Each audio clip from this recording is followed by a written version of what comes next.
नमस्ते आदिती बोलते. नमस्ते. मी समीर पुनावाल बोलतो. जी मॅडम, असा विषय झाला की आता हे लाडक्या बहिणीचा जो विषय आहे, आज माझ्या हिंगणघाटला, मी वर्धा जिल्हा हिंगणघाट विधानसभेत आहोत, माझ्याकडे 200 महिला आल्या. काय झालं, आपण जे केवायसी मध्ये जे आपण ऑनलाईन त्यांना केवायसी करायला सांगितले, त्यामध्ये जे 4-5 प्रश्न दिले होते होय नाहीचे, त्या होय नाही मध्ये काही लोकांचे उत्तर चुकलेले आहेत. त्यामुळे त्यांची केवायसी झाली नसल्यामुळे त्यांचे जे पात्र लाभार्थी आहेत त्या पात्र लाभार्थीच्या खात्यामध्ये ते पैसे आले नाही या महिन्यात. त्यामुळे प्रचंड रोष आणि अनरेस्ट आहे महिलांच्या मनामध्ये. तर याच्यामध्ये माझी विनंती आहे की नव्याने केवायसीचा पुन्हा एकदा हे दिला पाहिजे प्रोफार्मा. कारण आपल्याला कॅबिनेटची मंजुरी घ्यावी लागेल, कारण 31 डिसेंबर ही तारीख कॅबिनेटमध्ये ठरली होती. आता सीएम सर गेले दावोसला.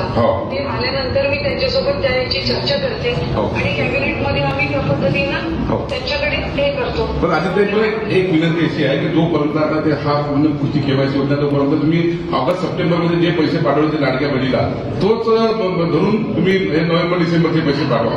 आता नोव्हेंबर डिसेंबरचे सगळं सुरू झालं ना. नाही, पण याच्यामध्ये खूप लोक आहेत ना माझ्या. पण त्याच्यासाठी पण आपल्याला सीएम सरांची मान्यता लागेल ना कॅबिनेटमधली.